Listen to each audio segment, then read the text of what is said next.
Not just speaking real facts. Right here is everything you need. This ain't no get rich quick thing. Create your own economy. Cause we ahead of the crypto curve. Yeah. Create your own economy. Let's get ahead of the crypto curve. Yeah. Learn from the queen of crypto, your host, Najah Roberts, leading people out of financial slavery through Bitcoin and cryptocurrency. Create your own economy. Let's get ahead of the crypto curve. Learn the good afternoon, and welcome to Ahead of the Crypto Curve, where we are creating Satoshi millionaires, one family at a time, one day at a time, one Bitcoin at a time, one Satoshi at a time. And ladies and gentlemen, that means you. Today is February 21st, and we are having an incredible day in this cryptocurrency space, just looking at a whole lot of different things to try to help our community understand cryptocurrency, but really understand what makes money move in this country. A lot of times we are hearing different individuals that share information with you on how to invest and what to invest in and all of these things. But what tools are they utilizing to help make these different decisions? And so, I kind of like in being in the money business to some of the things I have to say that I associated with being in church or being in any type of a religion. A lot of times we listen to our leaders, and our leaders are telling us exactly what we need to be doing. And not necessarily that they're skimming over the information that they're reading. However, it is incumbent upon all us to actually open up those books, open up those reports, open up those different things to really find out for ourselves, because we are at a point in history where we need to know because we know and not because someone else told us so. And I think as I started to come out of college and I started to really study money, that is one of the biggest takeaways that I got from growing up in church. A lot of times we were doing things that we were told to do, but we didn't know why we were doing it. It was either something that actually was just tradition or something that wasn't even actually sometimes, and I'm not saying all the time, wasn't actually in the book, wasn't actually in the Bible. And so when I took and started looking at that, I really started to dig in this money system to see exactly what it is they're telling us, why we do what we do. Why do African Americans do or have some of the train of thoughts that we have? And so, as we continue to go through this week, I have dug into some more things to just try to help us understand some of the language that we're hearing, and absolutely cling on to someone in any space that you're in to really get information. But this week is all about kind of breaking down some of the different things that we hear in the old money space. And I had a couple of questions, and it's going to kind of all be intertwined in here. We're not going to actually have a Ask Najah Roberts section this week, because most of what I'm talking to you about is because someone has asked me. Someone wanted to really understand the difference between inflation and disinflation and deflation, because they're three totally different things. And again, wording in our country, unfortunately, and I call it a play on words, lets us think that they're doing better than they are. So today we're going to hit some of those things. Before we get going for the day, I want to first and foremost, again, just always say happy Black Futures Month to each and every one of you. Today we actually honored a two young ladies. They are out of the Atlanta, Georgia area, and they call themselves the Jump Out Girls. And what they did was they jumped out of old money, traditional finances, and they jumped into cryptocurrency. And they've been in this space for about 2 years. And I like the sisters a whole lot. Um, they are teaching, educating on Bitcoin, and one of the things that I'm always talking about, they're actually tackling that. And it's going to take all of us in this Bitcoin space to come at with different approaches. Their approach is, how do you utilize your Bitcoin and bring in more money, kind of like rewards points. So they're working with platforms where you can spend your cryptocurrency and get Bitcoin back. Now, absolutely nothing wrong with that. Again, it's going to take each and every one of us to come from our own angles to get the certain people to that are looking for those types of things. And so we're just going to make sure that we continue to all do our part. And they're using, just so you all know, and these are companies that I actually utilize too. I just don't talk that much about them, because my thing is, we are number one consumers. We have to buy things anyway. I get that. And we might as well get Satoshi's back. So they're using platforms like Fold, Fold. You can download that on your cell phone. And as you're using your Fold cards, you're earning Satoshi's back instead of cash back. You can absolutely do those things. And again, that's the Jump Out Girls. And if you go to NajahRoberts.com, or you go to my link tree, or you send me a text message, there is a Fold link on there. There's also a Lolly um, app on there. It's called Lolly, and we get Bitcoin back for what we're spending. Earlier last year, I shared with you all that we spend a lot of money at Costco's and Sam's Club because of all the children we have. But we do earn Satoshi's back on those platforms. But there are some stipulations. But that's what the Jump Out Girls do. They're spending, they're enjoying whatever they're buying, and they're teaching people how to earn Satoshi's back. So my hat goes off to the Jump Out Girls. So, ladies and gentlemen, when we come forward, we're going to jump into our birthdays, our Cryptopian birthdays for the day. And then we're going to get into talking about the consumer price index. And again, those deflation, inflation, and disinflation. This is KBLA Talk 1580.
IRS or California California STB notices. Free e-file remote tax services with free secure tax dome portal. A $40 gift card will be included when you file. Call now, 562-715-9945, 562-715-9945. Staying on track with all required documents will help you reach your personal and financial goals. Prevent paycheck garnishments. Max Tax Solutions will even provide all tax programs that your business could be eligible for. Now is the time to make your business work for you. Call now, 562-715-9945. Be sure to download the KBLA app. Tell all your friends and families it's time for a fresh tax start. Call now, 562-715-9945, or visit the website at mactaxsolutions.com. Call now, 562-715-9945.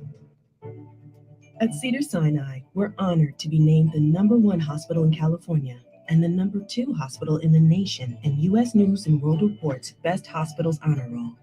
We're also proud to be named #1 in 6 specialties in Los Angeles. Thank you to our physicians, nurses, academic leaders, and thousands of other team members who... All right, I'm ready. You want to go now? You need one more minute? Learn more about... Yeah, give me one more minute.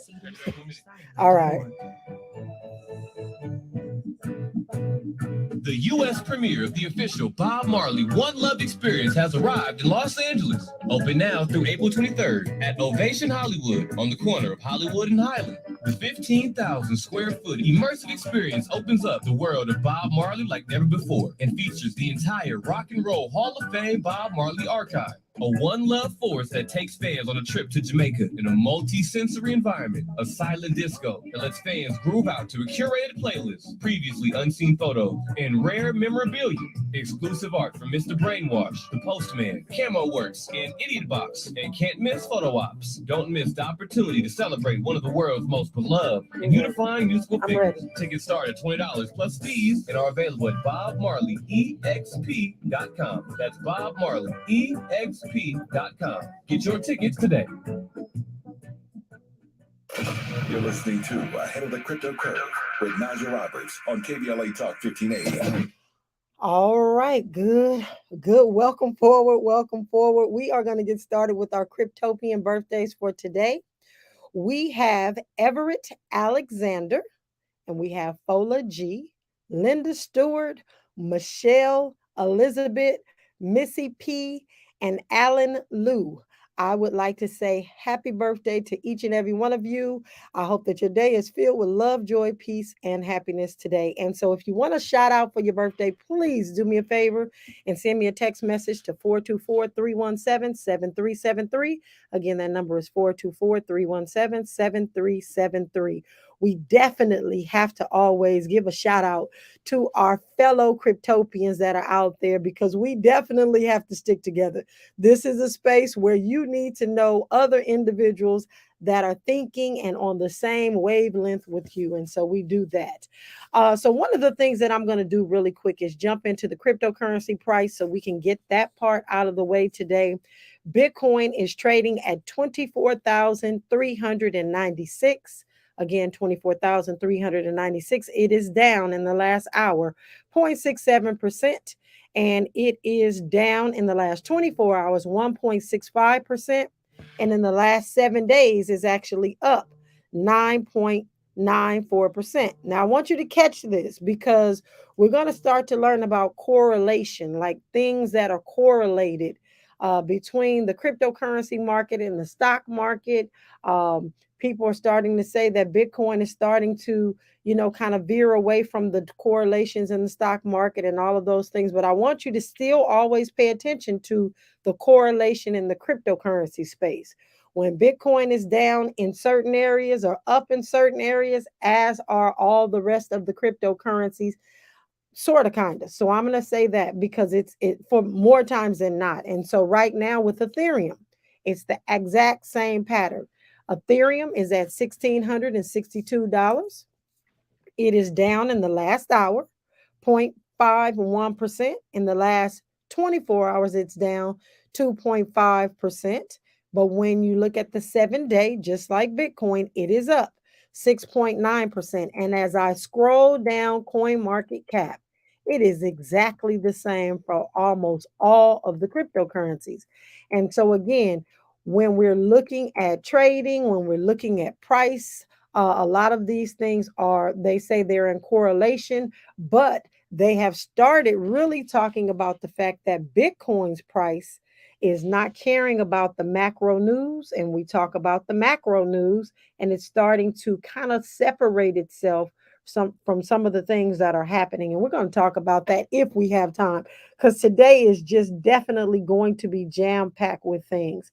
And so, as we start to learn some of the terminology, some of the things that happen in the market to make the price of cryptocurrency or Bitcoin go up and down, some of the things that happen in the stock market to make the prices go up and down. Again, I'm always talking to you all about looking at the macro, because I just basically feel like I've been in money for a very long time and nobody ever talked to us about looking at the macro picture. Because when we look at macro, when you're just going to work every day, or even if you have a small business, you're thinking that that problem is about them over there in that country, or that over there doesn't affect me immediately.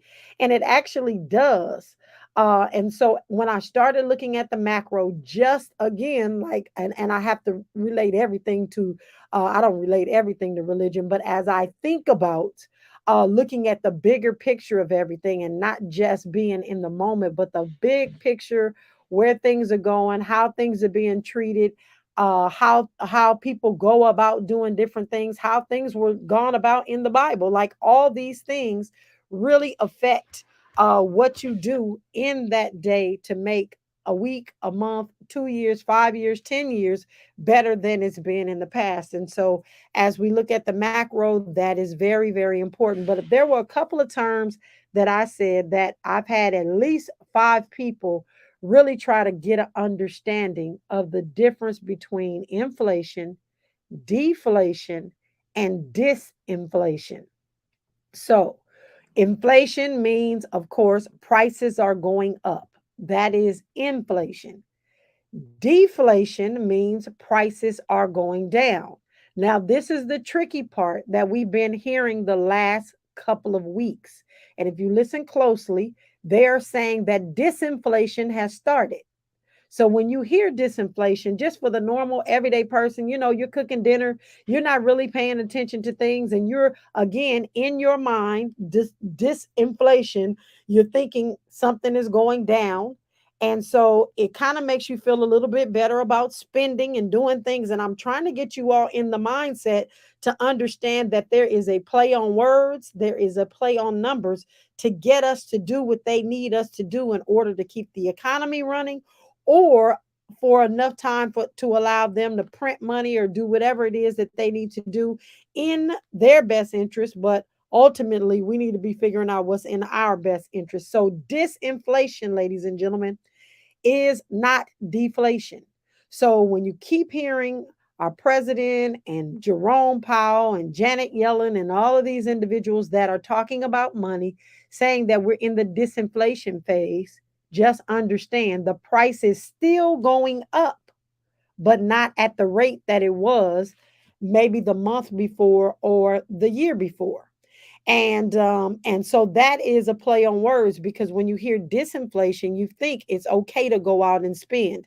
I am really, really hanging on really tight to asking our community to try your very best to refrain right now from big box items, cars and things of that sort. If you got a good deal, obviously take it. But for the most part, we've really got to see where everything is going. We've got to find out, when it's a good time to get in and out of these different asset classes. Or is it time for us to go into risk assets being stock and those sorts of things? And it really looks like it's a good time to do that, because we are in the disinflation again. Inflation's not going down at all. It's continuing to go up, but just not at the rate that it used to be. And so as we begin to learn these things, and you begin to pay a little bit closer attention to what some of the things that they're saying, you will start to realize, hey, they're giving different signals. They're trying to get us to do a certain thing. And I'm always asking myself, and I want you to always start asking those questions. Why are they saying and doing what they're doing? There's a reason for everything. Every single thing that happens. Why is this happening? What lesson can I learn from this? What are they trying to deflect from? What are they trying to get my attention to? What are they trying to just what are they trying to do? And again, I know a lot of you are new listeners. I liken it to us growing up as kids.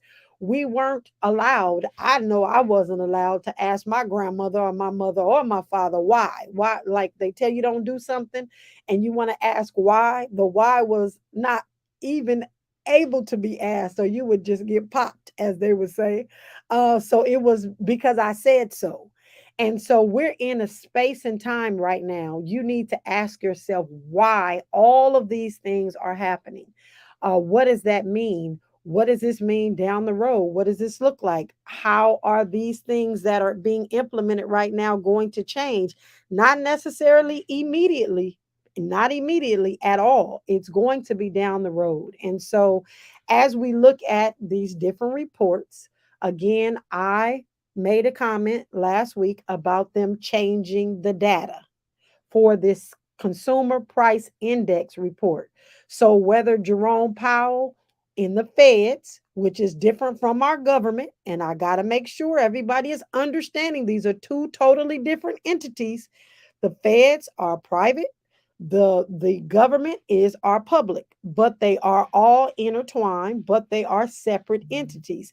And in a sense, these two industries are, and I say industries, these two entities are actually fighting with one another. Why is that? Because the government needs the prices to come down because people spend more. And when you spend more or you buy things, you pay taxes, and tax money from taxes goes to the government.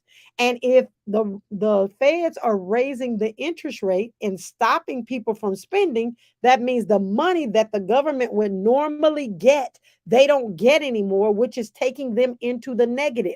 And so we've got these two entities, and I don't even think people even understand how at odds they are, because Janet Yellen at the government wants to see prices come down, and then the and rightfully so, again, so people can spend, they pay their taxes, the tax money from the treasury goes to the government.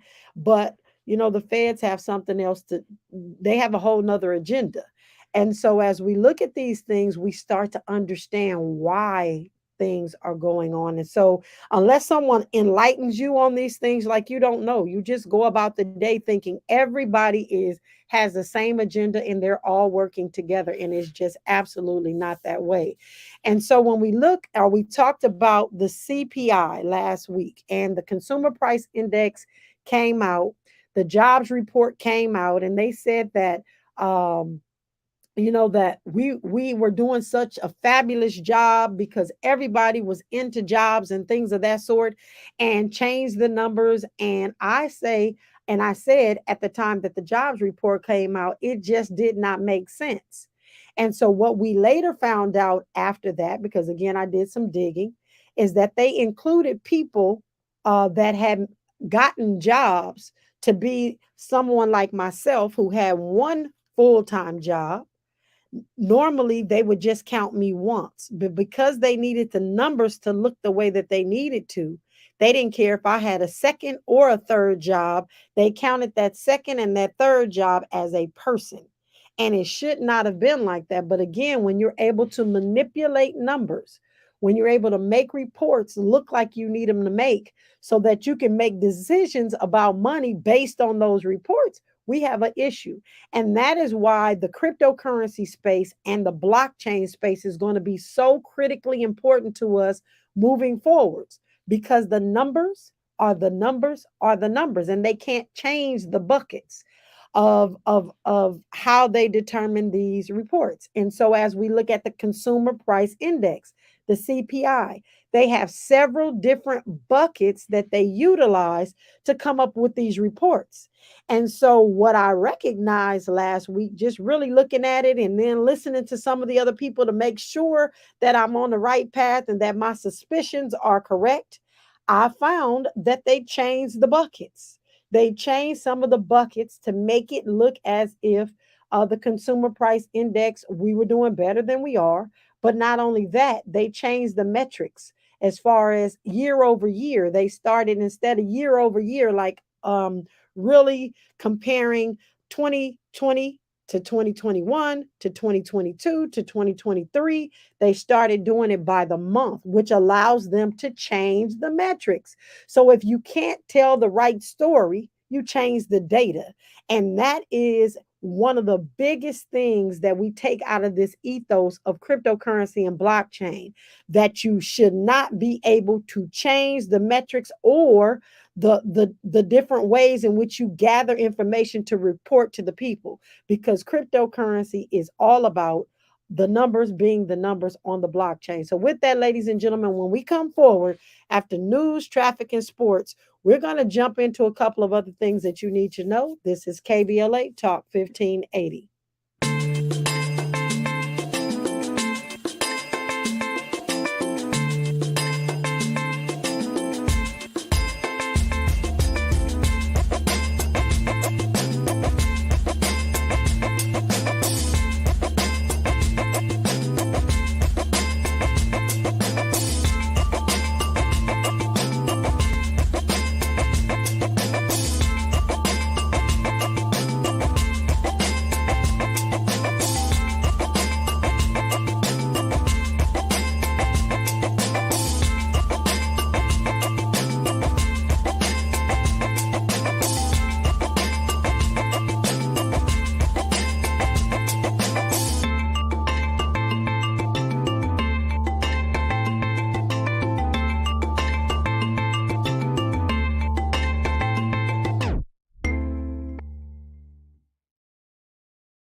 going to continue to give you warnings that those things are definitely happening, and that swindling of cryptocurrencies is absolutely on the rise, and creation of cryptocurrencies to swindle people are on the rise because they know you don't know any better. And I won't say you don't know any better, because you do know better because you're listening in.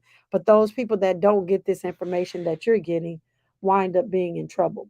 And so, one of the other things that I wanted to share, because we were talking about price, and we were talking about the macro news, and you'll always hear me continue to talk about the macro news. And so, the Federal Reserve Bank of New York led a study that examined the relationship between Bitcoin and macroeconomic data, finding that the two barely have a link now. And so, I always say that it definitely has a link, because I feel like the same individuals that are in the old money space just recently were trying to get into the new money space. But because of FTX, some people have backed up.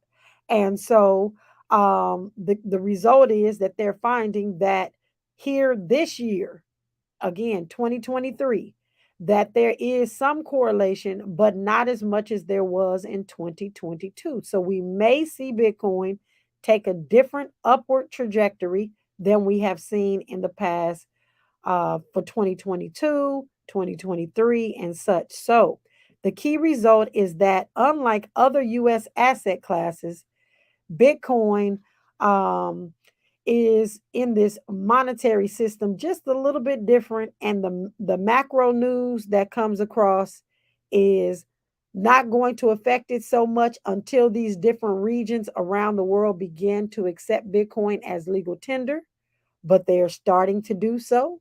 In fact, again, Hong Kong is opening up and allowing their regular everyday citizens to trade Bitcoin. That means the price, something is going to happen. It's going to be a little bit different. Um, they did, and they did this study, and they found out that Bitcoin seems to be slightly sensitive to this consumer price index.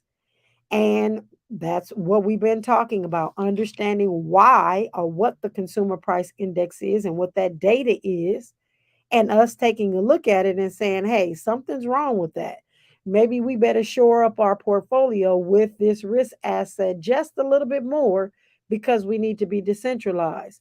And so, us looking at the CPI data again and measuring inflation and figuring out how we are going to be efficient again in the future, not necessarily right now, what this looks like. And so, consumer price index data has been, for many of us in the Bitcoin space, one of the big telltale signs as to how much more Bitcoin we need to sacrifice. And I always say, never invest more than you can afford to lose. How much more can I sacrifice more than $6 a day to make sure that I'm stacking my Satoshis? And so those are the things that I look at now when the consumer price index comes out, and I notice that something's wrong with the data. I look at, why are they telling us this thing to have us thinking this thing in order to get this reaction from me? So I shore up myself by pulling back and looking at how to stack more Satoshis. And I believe that most people that are really serious about Bitcoin in this cryptocurrency space are doing the exact same thing. But not only that, ladies and gentlemen, we are looking deeper and harder into self sovereignty in every aspect of our lives. Because if they can fudge and change buckets of assets to come out with these reports, they can do that with everything that we have, including, and I'm at this just goes deeper and deeper as we look at it. We talked yesterday about the water and some of these other things that we're not getting the real information on. And so these things all have to do around money. And it's just the way it is. It's the way that it's been. So when we come forward, we are going to jump into our activities and things that we have that you can kind of tune into to get a little bit more information about the cryptocurrency space and some of the things that are going on in your area that you can participate in when we come forward. This is KBLA Talk 1580.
All right, welcome forward. We're going to just wrap up this conversation really quickly because we were looking, or I have been looking, along with just really probing and combing through the internet, really looking at what economists actually expected as it related to Bitcoin specifically.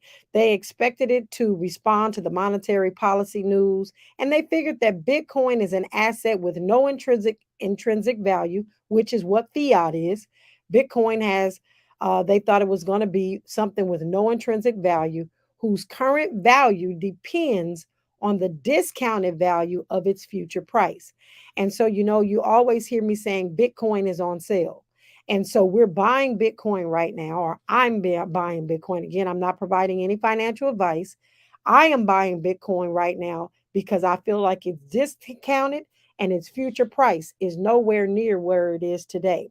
So, changes in the current and future real interest rates powered by macroeconomic events should impact its desirability as an investment, but it is not, ladies and gentlemen.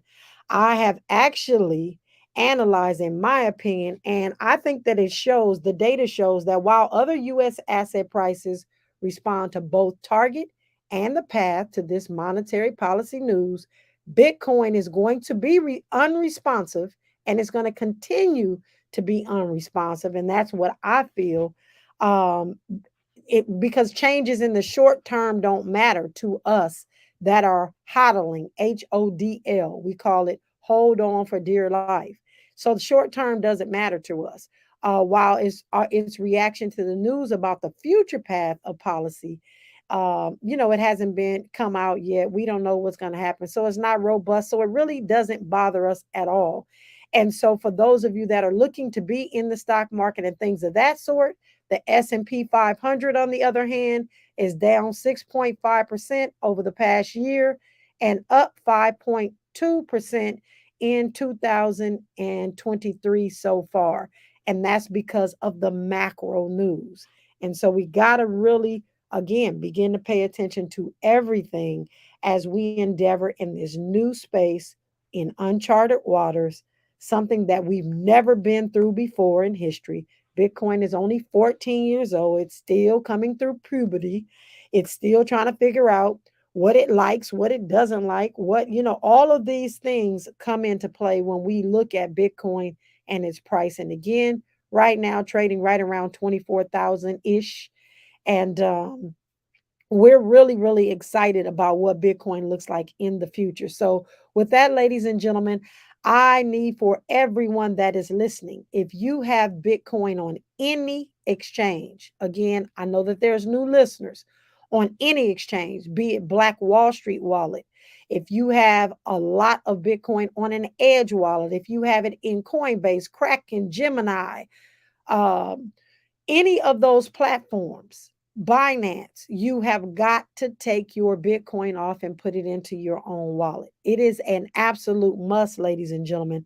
We have been preaching this for years, but now I'm almost begging you not to leave your Bitcoin in the hands of someone else that can control it, that can lose it, that can allow you to get hacked and all of those things, because we are seeing so many things that could happen. There's a whole bunch of if thens in this space. If this happens, then this could happen.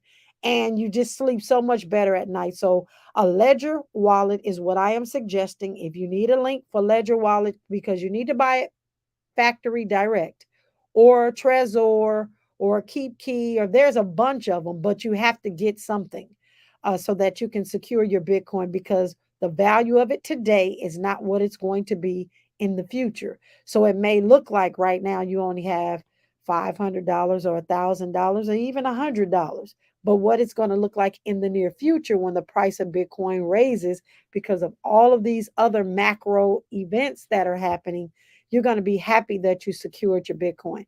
So, with that, ladies and gentlemen, when we come forward, we are going to dive into our daily dollar cost average. But I forgot to tell you, we are going to have a Ledger and Me 123. The Ledger and Me 123 is going to be in March, and that is going to be on Zoom, where I am going to help you set up a cold storage wallet. We can't do it on the air. It takes about an hour and a half. I make sure that everybody goes through step by step and make sure that everyone has their private keys and knows what they are and how they work. So we're going to do that Ledger and Me 123 in March, and we're also going to do a crypto essentials so that you have everything that you need to be safe in this space. Consumer protection is education, and you're going to get just that here on the Head of the Crypto Curve, along with some of the other things that we offer. So this is KBLA Talk 1580.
All right, welcome forward, welcome forward. We are now getting ready to do our DCA. A DCA a day keeps poverty away. That DCA stands for dollar cost average.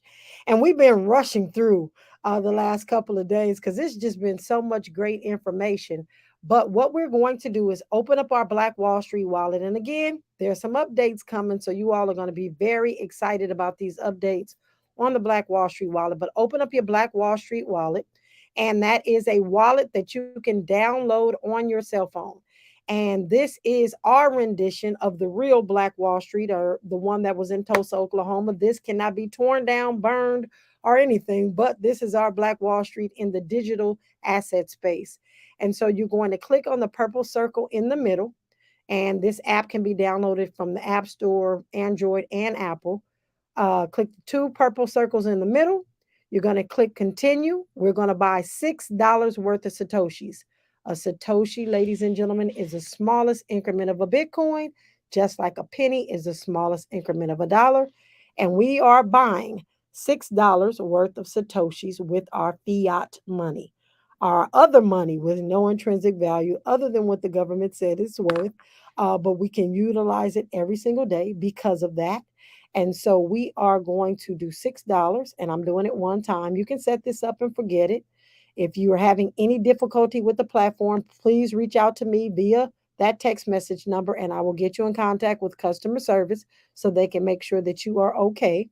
And we are doing $6 right now, and I am putting it in my KBLA Talk 1580 wallet on this platform called Black Wall Street. And voila, I have purchased $6 more of Satoshis, and consistently putting in the same amount day in, day out, or week in, week out, or month in, month out. allows you to take advantage of the market when the price is high and when the price is low, which I feel like it's on sale. I don't know where this price is going. No one knows where the price is going. I can't tell you when it's going to get up to 100,000. I can't tell you when it's going to get up to 1 million. I can't tell you when it's going to get to 100 million.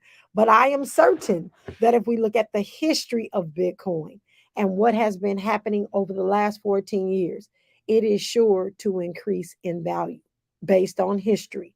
Everything that we do in the regular financial system is done based on history. So why would this be any different? So with that, ladies and gentlemen, I want to thank each and every one of you for rocking with me here on Ahead of the Crypto Curve. We are making way for the DL Hughley Show. And you all know I always say DL is the truth. I absolutely love what he has become in this space, the comedy, but very serious about our agenda. And with that, ladies and gentlemen, we are creating Satoshi millionaires in this cryptocurrency space, one family at a time, one day at a time, one Bitcoin at a time, one Satoshi at a time. And ladies and gentlemen, that means you. Cause we ahead of the crypto curve, yeah. Hey y'all, lights, camera, action. Let's get ahead of the crypto curve, yeah. Learn from the queen of crypto, your host, Najah Roberts, leading people out of financial slavery through Bitcoin and cryptocurrency. Create your own economy. Let's get ahead of the crypto curve. Learn to get left behind.